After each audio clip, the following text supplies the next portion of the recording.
নমস্কার বন্ধুরা, আমি পারমিতা। আমার ইউটিউব চ্যানেলে আপনাদের সবাইকে স্বাগত। আমি আজকে আপনাদের রুই মাছের একটা ডিশ বানিয়ে দেখাবো, দই রুই। আমরা সাধারণত দই কাতলাই খেয়ে থাকি, কিন্তু অনেকে আছেন যারা কাতলা মাছ পছন্দ করেন না, তো তাদের জন্যই আমার এই রেসিপিটা। তো খুব সহজেই আমরা ঘরে এই রান্নাটা করে নিতে পারি। তো এই রান্নাটা করার জন্য কি কি উপকরণ লাগছে চলুন একবার দেখে নিই।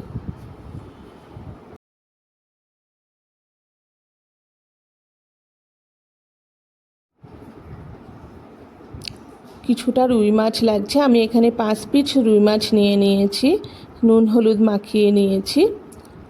আর নিয়েছি হাফ কাপ মতন টক দই, যেটা ফেটিয়ে নিয়েছি। আর একটা গোটা পেঁয়াজকে আমি পাতলা পাতলা করে স্লাইস করে নিয়েছি বেরেস্তার জন্য। আর দুটো মিডিয়াম সাইজের পেঁয়াজ, যেটা আমি স্কোয়ার কিউবসে কেটে নিয়েছি। আর লাগছে স্বাদ মতো নুন।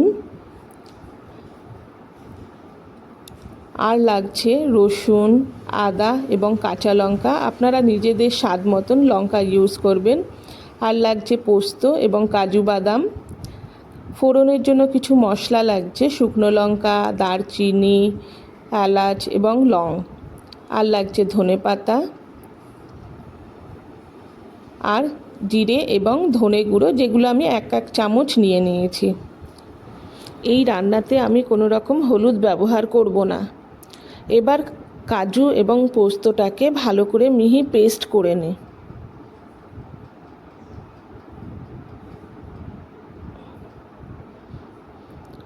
দেখুন বন্ধুরা, খুব সুন্দর একটা মিহি পেস্ট আমি বানিয়ে নিয়েছি। এরপরে আদা, রসুন এবং লঙ্কাটাকেও পেস্ট করব।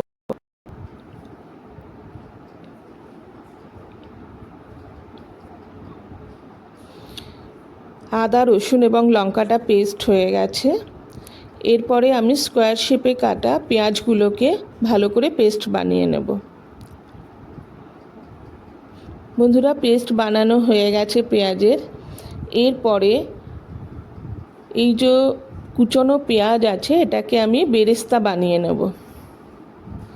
বেরেস্তা বানানোর জন্য কড়াইটা গরম করে এর মধ্যে আমি 2 টেবিল চামচ তেল গরম করব।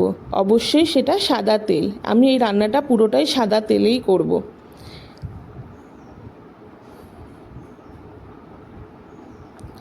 তেল গরম হয়ে গেলে বন্ধুরা, এর মধ্যে কুচনো পেঁয়াজগুলোকে দিয়ে দেব এবং লো টু মিডিয়াম আঁচে এই পেঁয়াজগুলোকে লাল লাল করে ভেজে নেব।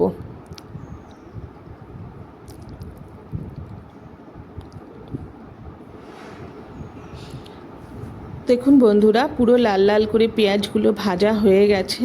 আমাদের বেরেস্তা রেডি। এবার এগুলোকে আমি তুলে নেব একটা প্লেটের মধ্যে।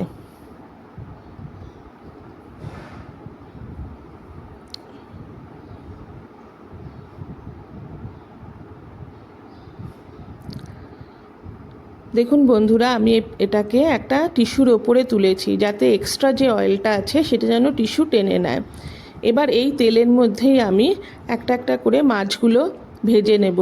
আমি কিন্তু মাছের মধ্যে একটু নুন আর হলুদ মাখিয়ে নিয়েছি, কিন্তু এই রান্নাটাতে আমি কিন্তু হলুদ ইউজ করব না। যেহেতু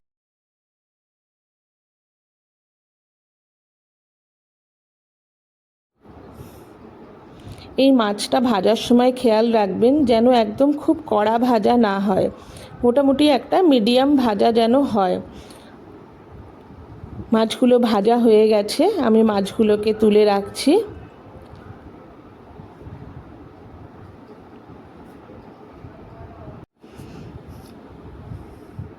মাছ তোলা হয়ে গেলে এর মধ্যে আবারও 1 চামচ আমি তেল দিয়ে দিলাম।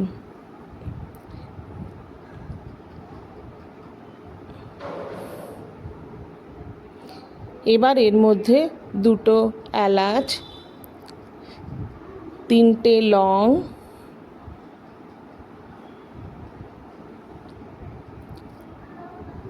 একটা দারচিনি এবং 2টো শুকনো লঙ্কা ফোড়নে দিলাম।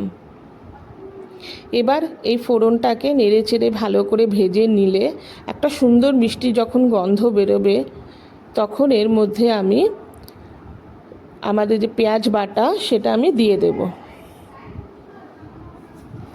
পেঁয়াজ বাটাটা দিয়ে ভালো করে নেড়েচেড়ে নেব। খেয়াল রাখবো যাতে পেঁয়াজের জলটা ভাজতে গিয়ে শুকিয়ে যায়। এবার এর মধ্যে আমি আদা রসুন এবং লঙ্কার বাটাটা দিয়ে দেব। দিয়ে আবারও এটাকে ভালো করে নেড়ে চেড়ে খেয়াল রাখবো যেন ভাজা হয়। ভাজা মানে পুরো ভাজা না হলেও চলবে, এটা যাতে জলটা পুরো টেনে যায় সেটা আমাদেরকে খেয়াল রাখতে হবে। দেখুন বন্ধুরা, সুন্দর জলটা টেনে গেছে। এর মধ্যে আমি 1 চামচ জিরে গুঁড়ো, 1 চামচ ধনে গুঁড়ো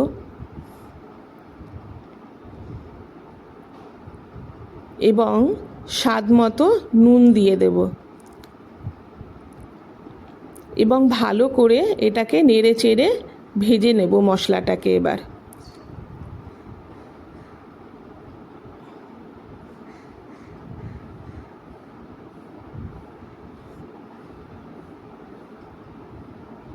দেখুন বন্ধুরা, সুন্দর ভাজা হয়ে গেছে এবং তেলও কিন্তু ছেড়ে দিয়েছে। এবার এর মধ্যে আমি পোস্ত এবং কাজু বাটাটা দিয়ে দেব এবং দিয়ে এটাকে ভালো করে নেড়ে চেড়ে মিশিয়ে নেব।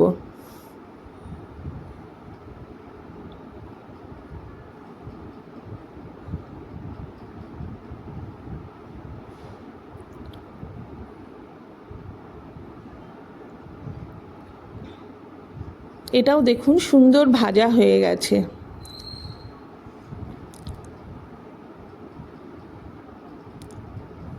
এরপরে আমি ফেটানো 1/2 কাপ যে টক দইটা রেখেছিলাম এটা দিয়ে দেব। বন্ধুরা খেয়াল রাখবেন, এই যখন এই দইটা দেবেন তখন কিন্তু আঁচটাকে একদম লো করে দেবেন এবং বারবার নাড়াতে থাকবেন, না হলে দই কিন্তু ফেটে যায়। যখনই গরম আঁচের মধ্যে দই দেওয়া হয় তখন কিন্তু দই ফেটে যায়। দেখুন বন্ধুরা, আমি বারবার নাড়ার জন্য এটা কিন্তু ফাটেনি, আর সুন্দর একটা পেস্ট তৈরি হয়ে গেছে। মশলাটা ভাজা হয়ে গেছে বন্ধুরা। এরপরে আমি প্রায় 1/2 কাপের মতন গরম জল দিয়ে দিলাম। অবশ্যই রান্নাতে সবসময় আমি বলি, রান্নাতে সবসময় গরম জল ব্যবহার করবেন, এতে কিন্তু রান্নার টেস্ট, খাবারের টেস্ট আরও দ্বিগুণ বেড়ে যায়। বন্ধুরা, ঝোলটা বেশ সুন্দর ফুটে গেছে। এর মধ্যে এবার আমি আমার ভেজে রাখা মাছগুলো দিয়ে দেব।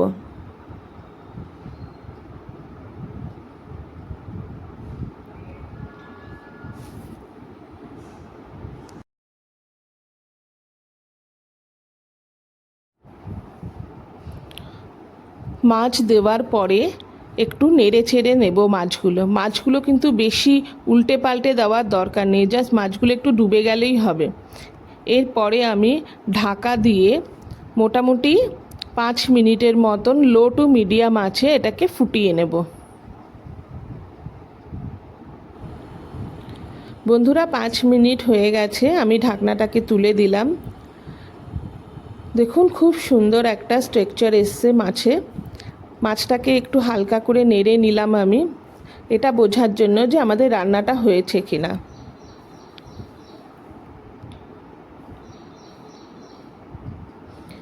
এরপরে এর ওপরে আমি বেরেস্তাটাকে ছড়িয়ে দিলাম।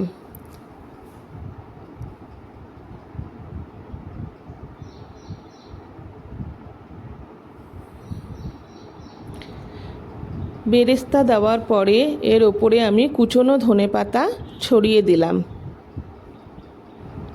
আর 2টো চেরা কাঁচা লঙ্কাও দিয়ে দিলাম। দিয়ে একটু হালকা করে নেড়ে নেব।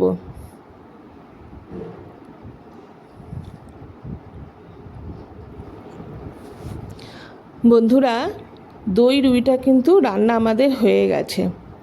এবার আমি গ্যাসের ফ্লেমটা বন্ধ করে দেব এবং একটা প্লেটে সার্ভ করে নেব। সুন্দর একটা সার্ভিং বোলের মধ্যে এই মাছটাকে আমি সার্ভ করেছি। ওপরে বেরেস্তা এবং ধনেপাতা দিয়ে গার্নিশ করে দিয়েছি, দেখতে খুবই সুন্দর লাগছে। এই রান্নাটা বাসন্তী পোলাও, ফ্রাইড রাইস, পোলাও এসব দিয়ে খেতে খুবই সুন্দর লাগে। আপনারা বাড়িতে এই সহজ পদ্ধতিতে দই রুইটা অবশ্যই রান্না করে আমাকে কমেন্টের মাধ্যমে জানাবেন। যদি এই রান্নাটা ভালো লেগে থাকে তো অবশ্যই চ্যানেলটাকে সাবস্ক্রাইব করুন, কমেন্ট করুন, শেয়ার করুন এবং একটা লাইক করে দিন। আমি আবারও আপনাদের সামনে হাজির হব নতুন একটা রান্না নিয়ে। ততক্ষণের জন্য আপনারা সুস্থ থাকুন, ভালো থাকুন।